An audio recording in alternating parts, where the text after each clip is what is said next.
ఇంతవరకు నా బ్రతుకులో నీవు చేసిన మేళ్ళకై.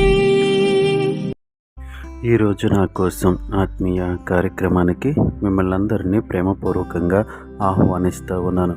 అందరూ బాగున్నారు కదా?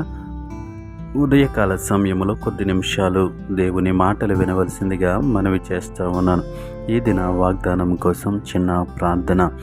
గొప్ప దేవుడా, ఆశ్చర్యకరుడా, నీకు వందనాలు, వేలాది స్తోత్రములు. ఉదయకాల సమయంలో నీ సన్నిధిలో ప్రార్థించడానికి, నీ వాక్యాన్ని ధ్యానించడానికి మాకు ఇచ్చిన మంచి మనసును బట్టి, మంచి సమయంను బట్టి నీకు వందనాలు. ఈ ఉదయకాల సమయంలో నీ వాక్యం ద్వారా మా అందరితో మాట్లాడమని యేసు నామములో అడుగుచున్నాము తండ్రి, ఆమేన్. ఈరోజు దేవుని వాగ్దానము కీర్తనల గ్రంథము 4వ కీర్తన 1వ చరణము. ఇరుకులో నాకు విశాలతను కలుగజేసిన వాడవు నీవే, నన్ను కరుణించి నా ప్రార్థన అంగీకరించుము. ఈ వాక్య భాగాన్ని మనం గమనించినట్లయితే కీర్తనకారుడు ఈ విధంగా రాస్తా ఉన్నాడు. ఇరుకులో నాకు విశాలత కలుగజేసిన వాడవు నీవే. దేవుని నామానికి మహిమ కలుగునుగాక. ఇరుకులో మనము ప్రయాణం చేస్తూ ఉన్నప్పుడు, ఇరుకులో మనం జీవిస్తూ ఉన్నప్పుడు మనకి విశాలత కలుగు చేసేవాడు ఎవరు అంటే మన దేవుడైనటువంటి యెహోవా.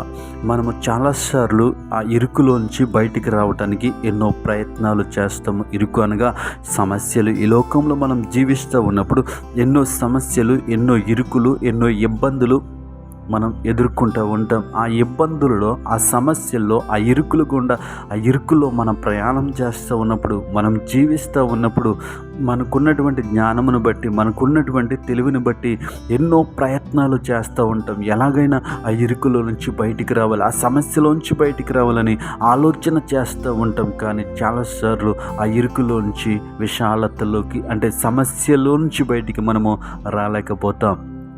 ఆ ఇబ్బందుల్లోంచి బయటికి రాలేకపోతాం.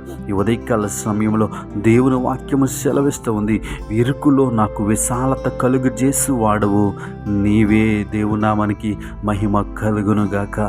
నీవు ఉన్నటువంటి పరిస్థితుల్లోంచి బయటికి రావాలి అంటే, నేనున్నటువంటి పరిస్థితుల్లోంచి బయటికి రావాలి అంటే, నువ్వు ప్రయాణం చేస్తున్నటువంటి శ్రమల మార్గము, ఇరుకు మార్గము, నువ్వు నలిగిపోతున్నటువంటి పరిస్థితులు ఏవైతే ఉన్నాయో, నీ కుటుంబంలో నువ్వు నలిగిపోతున్నటువంటి స్థితి ఏదైతే ఉందో, నీ ఆత్మీయ జీవితంలో నువ్వు నలిగిపోతున్నటువంటి స్థితి ఏముందో, ఆ ఇరుకులో పడి ఎటు ఎల్లాలో తెలియక నలిగిపోతున్నటువంటి పరిస్థితుల్లోంచి నువ్వు విశాల స్థలంలోనికి రావాలి అంటే, ఆ విశాల స్థలంలోనికి తీసుకురాగలిగినటువంటి సమర్థుడు ఎవరు అంటే ప్రభువు అయినటువంటి దేవుడు. మన దేవుడు ఆయన ఇరుకులో నుంచి విశాలతలోనికి తీసుకురాగలడు. కాబట్టి మనం ఏమి చేయాలంటే ఆయన సన్నిధిలో ప్రార్థన చేసేవారిగా ఉండి, నన్ను కరుణించి నా ప్రార్థన అంగీకరించుము. దేవునామానికి మహిమ కలుగునుగాక.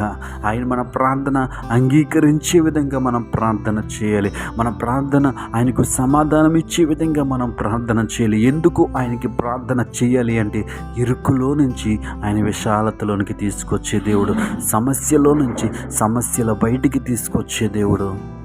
కాబట్టి మనమందరము కూడా ఈ ఉదయకాల సమయంలో ఈ వాక్యంను బట్టి ధైర్యం తెచ్చుకుని, ఈ వాక్యమందు విశ్వాసం ఉంచి, ఈ వాక్యమందు నమ్మకం ఉంచి, మనం ఎదుర్కొన్నటువంటి సమస్యల్లోంచి, మనం ఎదుర్కొంటున్నటువంటి ఇబ్బందుల్లోంచి, మనం ఇరుకు ప్రాంతములు నలిగిపోతున్నటువంటి పరిస్థితులు ఏవైతే ఉన్నాయో, ఆ నలిగిపోతున్నటువంటి ఇరుకుల్లో నుంచి విశాలతలోనికి మనం రావాలంటే, మన కుటుంబం రావాలి అంటే, మన జీవితము రావాలి అంటే, మనం చేయవలసింది ఏంటంటే ఆయన సన్నిధిలో ప్రార్థన చేసేవారుగా ఉండాలి. ఎందుకు ఆయన సన్నిధిలో ప్రార్థన చేయాలంటే, ఇరుకుల్లో నుంచి విశాలతలోనికి తీసుకొచ్చే దేవుడు. దేవునామానికి మహిమ కలుగునుగాక. ఈ మాటలు వింటున్న ప్రియ సహోదరి, సహోదరుడు, నీవు ఎలాంటి స్థితిలో ఈ మాటలు వింటున్నావో నాకు తెలియదు, కానీ నీ హృదయాంతరంగములను ఎరిగిన దేవుడు, మీ హృదయాంతరంగములను ఎరిగిన దేవుడు నీతో ఈ మాట మాట్లాడుతూ ఉన్నాడు.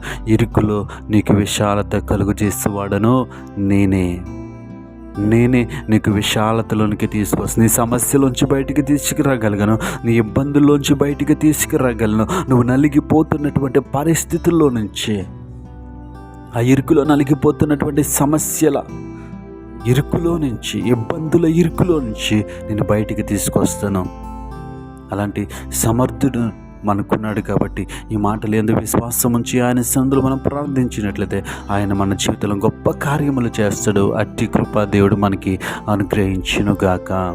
ఆశ్చర్యకరుడ, ఆలోచనకర్త, నీకు వందనాలు. ఇరుకు మార్గంలో జీవిస్తున్నటువంటి, ఇరుకు మార్గంలో ప్రయాణం చేస్తున్నటువంటి ప్రతి బిడ్డను దర్శించి ప్రభావ వారి ఇరుకు మార్గంలోంచి విశాలతలకు తీసుకురమ్మని అడుగుతా ఉన్నాను ప్రభావ. ఎవరు ఈ మాటలు వింటున్నారో వారిలో విశ్వాసమును వృద్ధిపరిచి, వారిలో నమ్మకమును వృద్ధిపరిచి ప్రభావ వారు ఉన్నటువంటి ప్రతి సమస్యలోంచి, ప్రతి ఇబ్బందులోంచి, ప్రతి ఇరుకు మార్గంలోంచి బయటికి తీసుకురమ్మని ప్రార్థిస్తూ ఉన్నాను. అవును ప్రభావ, వారికి విశ్వాసము దయచేయండి, నిరీక్షణ దయచేయండి ప్రభావ. నీ వాక్యానము దేవాత నీ పరిశుద్ధులు వారి జీవితంలో కార్యము చేయనట్లు నీ కృప చూపించమని అడుగుతా ఉన్నాను. ఈ సమయంలో ఎవరైతే దేవాతని ప్రభు అనారోగ్య సమస్యల చేత బాధపడుతున్నారో ప్రభా, ఇదిగో తన బిడ్డలు మీరు దర్శించిన ప్రభు, వారు తీసుకుంటున్నటువంటి ఔషధాల్లో మీరుండండి, వారు తీసుకుంటున్నటువంటి ట్రీట్మెంట్లో మీరుండి ప్రభా, నీవే నీ దయగల హస్తముతో ప్రభు వారిని ముట్టి స్వస్థపరచమని యేసు నామములో ప్రార్థిస్తున్నాను పరమ తండ్రి. ఆమేన్.